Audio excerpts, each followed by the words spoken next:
안녕하세요. 이미지 로딩 최적화에 대해 발표할 백엔드 7기 모코입니다. 네, 이번 주제를 시작하기 앞서서 한 가지 안내 말씀을 드리자면 저는 오늘 소개할 주제가 좀 위험할 수도 있어요. 그래서 집에서 따라하지 않기를 권장하고요. 만약에 문제가 생긴다면 저는 책임지지 않겠습니다. 이게 그때가 프로젝트 초기였을 거예요. 저희 서비스는 이제 이미지 리스트를 보여주는 게 핵심 도메인이거든요. 근데 이게 사진들이 많이 올라가니까 계속 로딩이 걸리는 거예요.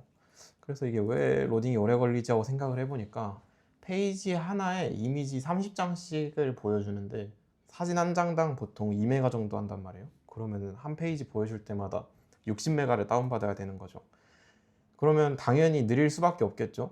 근데 그러면은 해결 방법이 없나 하고 생각해 보니까 이게 원본 이미지가 사이즈가 아무리 커도 결국 보여지는 크기는 300 곱하기 300 정도로 엄청 작은 거예요. 그러면은 썸네일 이미지를 만들어서 그걸 반환하면 되겠다 싶어서 썸네일을 만들기로 했습니다. AWS의 기능들을 활용을 했고요.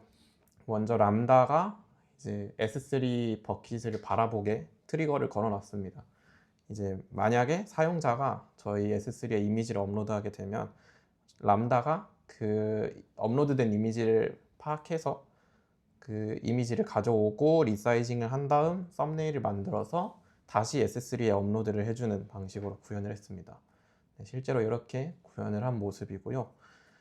네, 람다 함수의 로직을 간단하게만 살펴보겠습니다.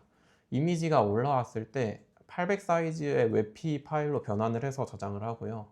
재기 호출을 방지하기 위해서 썸네일이 올라오면 무시하게 했습니다. 이걸 안 하면 제가 썸네일을 만들어서 S3에 올렸을 때 그게 다시 람다한테 트리거가 돼서 무한 재기가 일어날 수 있어서 저거를 막아놨고요. 근데 문제가 있더라고요. 제가 이거를 만들었는데 계속 아이폰 사진만 올리면은 계속 실패하는 거예요. 왜 실패하지 하고 찾아봤는데 이게 람다에서 제가 사용하는 이미지 리사이징 라이브러리가 샤프라는 거거든요. JS 라이브러리인데 얘가 HIC 아이폰 이미지 파일에 대해 지원을 안 한대요. 그래서 왜 안 하지? 하고 또 찾아보니까 이분이 이제 샤프 라이브러리 메인테이너 분이신데 요 분이 하신 말씀이 뭐 특허가 어쩌고 저쩌고 해서 샤프는 HIC를 지원하지 않는다 라고 하시더라고요. 제가 애플한테 또 한 대 맞아서 제 람다가 애플 때문에 고쳐야 될 상황에 처했습니다. 어떻게 해야 될지 고민을 또 하다가 이런 구조로 수정을 했는데요. 샤프 라이브러리가 일반 이미지가 들어오면 웹P로 변환을 해주고 있었습니다. 근데 이제 HIC나 HIF 같은 아이폰 사진이 올라오면 대응이 안 되니까 그 경우에만 HIC 컨버트라는 다른 라이브러리를 통해 일반적인 JPG 확장자로 한번 변경을 해주고요. 그 다음에 다시 샤프를 통해 웹P로 변환을 해주고 있습니다. 근데 이렇게 해서 이미지 30장 목록 로딩을 하는데 걸리는 시간을 91%나 단축을 시켰습니다. 성공해서 굉장히 기분이 좋았고요. 근데 이제 다시 서비스를 가보니까 간헐적으로 이런 화면이 뜨는 거예요. 이 스페이스 이미지가 계속 깨져가지고 분명 난 썸네일을 만들었는데 왜 이미지가 안 보이지? 근데 새로 고침하니까 또 보여요. 왜 그렇지? 하고 다시 로직을 까봤습니다. 보니까 샤프 라이브러리를 사용하는 일반적인 이미지가 들어왔을 경우에는 JPG에서 웹P로 한 번만 변환하면 되니까 되게 빠르거든요. 근데 HIC 컨버트를 사용하면 중간에 단계가 하나 추가됐죠. 그래서 원래 1초, 2초 정도밖에 안 걸리던 게 10초나 걸리는 문제가 생겼어요. 그럼 이건 다시 말하면 이미지를 사용자가 올렸을 때 그 시점부터 10초 정도 동안은 썸네일을 생성하느라 이미지가 깨진다는 말이 되기도 했습니다. 그러면 이걸 어떻게 해결할 수 있었을까요? 열심히 또 찾아봤는데 이런 레퍼런스를 찾을 수 있었습니다. 람다에서 샤프 라이브러리로 아이폰 이미지 포맷 지원하게 하기. 해결 방법이 뭐 엄청 복잡하게 써 있는데 이거 저도 처음에 봤을 때 하나도 이해가 안 가더라고요. 그래서 알기 쉽게 다시 설명을 해드릴게요. 샤프 라이브러리는 JS 라이브러리 중에 하나인데 이미지 리사이징 라이브러리입니다. 이 이미지 리사이징 라이브러리는 내부적으로 C 네이티브 라이브러리로서 libvips라는 걸 가지고 있어요. 가지고 있다기보다 사용을 해요. 근데 이걸 사용하는데 이 libvips 안에는 다시 libpng, libwebp, libhif 이런 각 이미지 확장자별 변환 라이브러리들을 사용을 해요. 그리고 다시 libhif 안에서는 libd265랑 libx265라는 라이브러리를 사용을 하는데 이 라이브러리가 하는 역할이 HEVC 코덱에 대해서 인코딩을 하고 디코딩을 하는 라이브러리더라고요. 근데 이 HEVC가 뭐냐?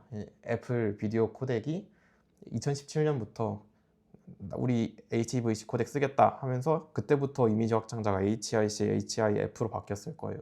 그러니까 그걸 인코딩하고 디코딩하기 위해서는 요거를 써야 된단 말이죠. 근데 이게 잘못 눌렀네. 요게 지금 샤프에서는 제외가 되어 있는 거죠. 그러면 어떻게 하면 될까요?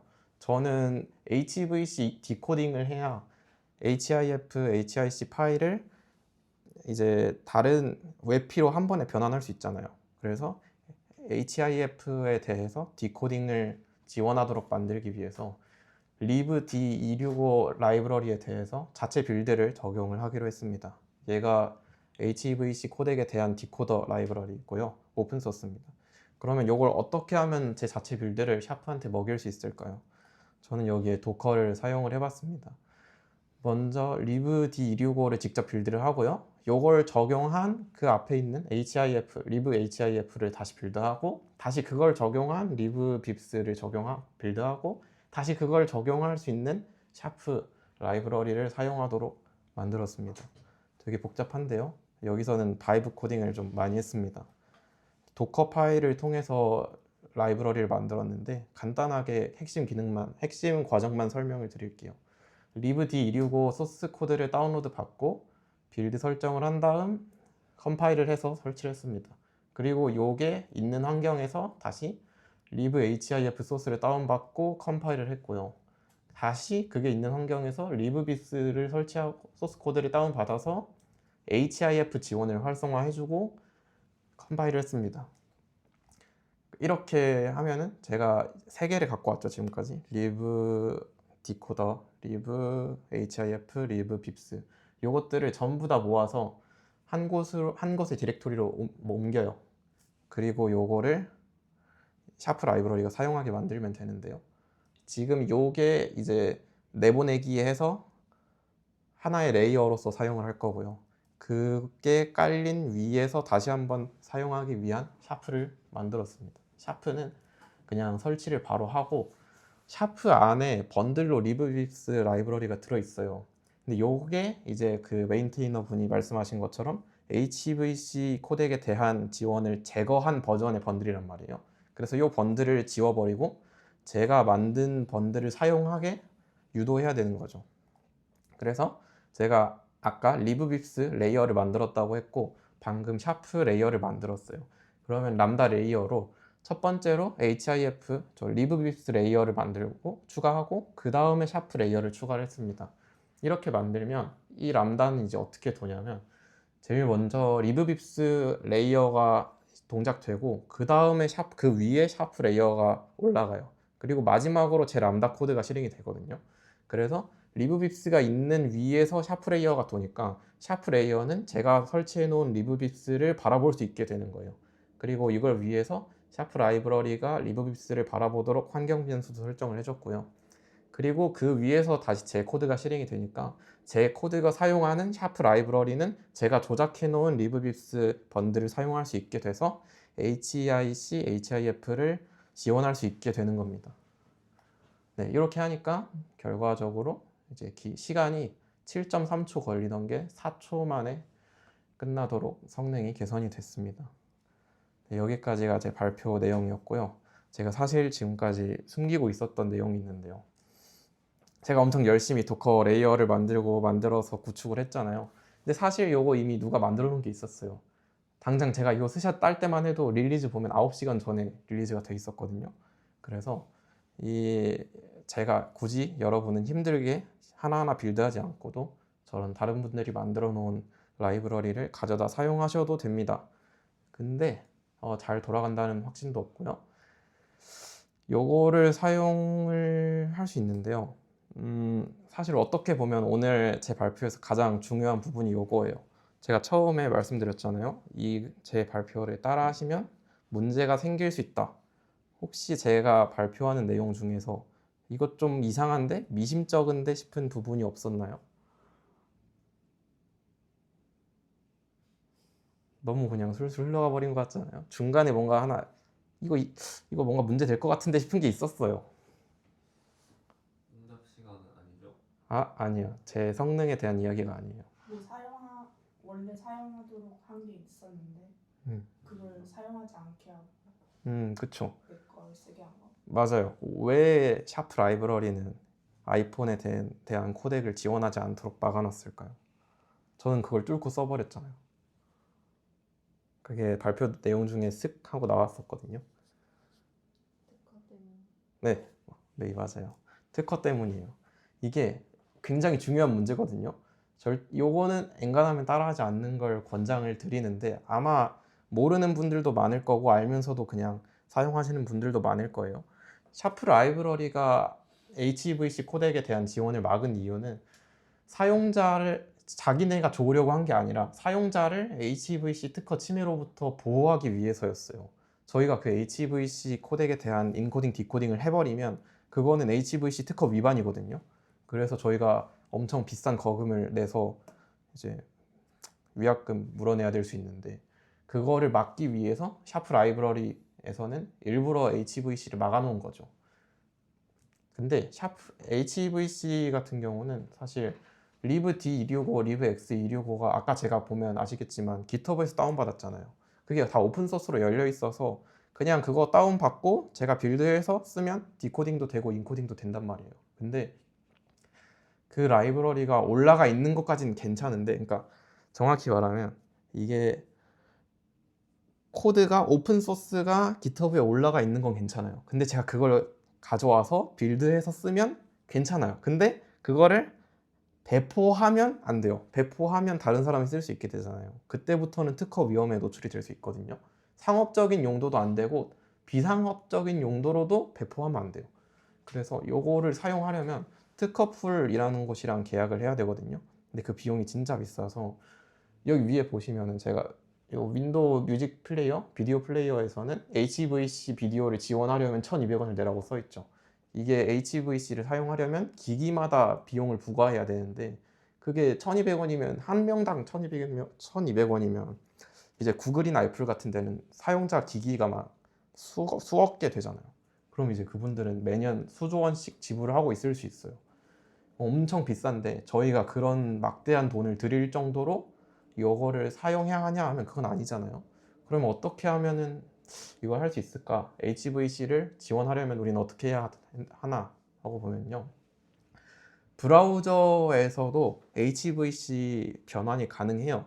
아까 그 샤프 라이브러리가 JS 거였죠. 그리고 제가 처음에 썼던 HEIC 컨버트라는 라이브러리도 JS 라이브러리란 말이에요. 그런 라이브러리들 중에 일부는 HEVC 코덱에 대해서 변환을 제공을 해주는데 걔네도 원래는 쓰면 안 돼요. 저희는 걔네도 라이브러리를 올린 것까진 괜찮은데 그걸 갖다가 쓰는 순간 문제가 될 수 있거든요. 그러니까 쓰는 걸 배포하면 문제가 되는 거죠. 그래서 그것도 하면 안 돼요. 근데 딱 예외가 사파리죠. 사파리는 애플 거니까 애플은 이미 돈을 내고 있어서 사파리에서는 해도 됩니다. 그래서 저희가 해야 하는 핵심은 이미 특허료를 지불한 회사의 서비스에 의존을 하는 거예요. 그 서비스에서는 이미 특허풀한테 계약료를 지불을 해서 특허료를 지불해서 저희는 그 서비스를 사용하기만 하면 특허료를 굳이 지불하지 않아도 HVC에 대한 서비스를 사용할 수 있게 되거든요. 그래서 방법은 첫 번째는 네이티브 앱을 사용하는 거예요. 네이티브 앱은 안드로이드랑 iOS가 있죠. 구글이랑 애플은 제가 앞서 말했듯이 이미 특허풀에 매년 수조 원씩 지불하고 있기 때문에 안드로이드, iOS 네이티브 앱에서 변환을 사용하면 그거는 이미 특허료를 지불했다고 인정을 해줘서 괜찮습니다. 두 번째는 SaaS 서비스죠.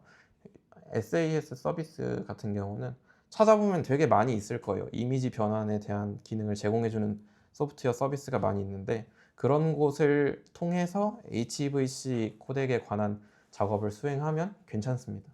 그리고 마지막은 AWS 마켓플레이스인데요. 여기서는 예를 들어서 람다 레이어를 구매할 수 있어요.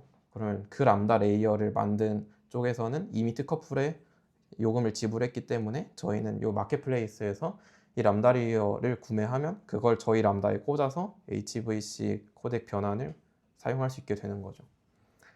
네, 그래서 결론은 이 샤프가 HEVC에 관한 기능을 막아놓은 데는 이유가 있고 우리는 아이폰 사진에 대한 리사이징 같은 걸 하고 싶다. 그 변환을 하고 싶다면 이미 특허료를 지불한 서비스의 회사를 사용하는 걸 이제 고려해 보자 였습니다. 여기까지 발표 마치겠습니다. 감사합니다.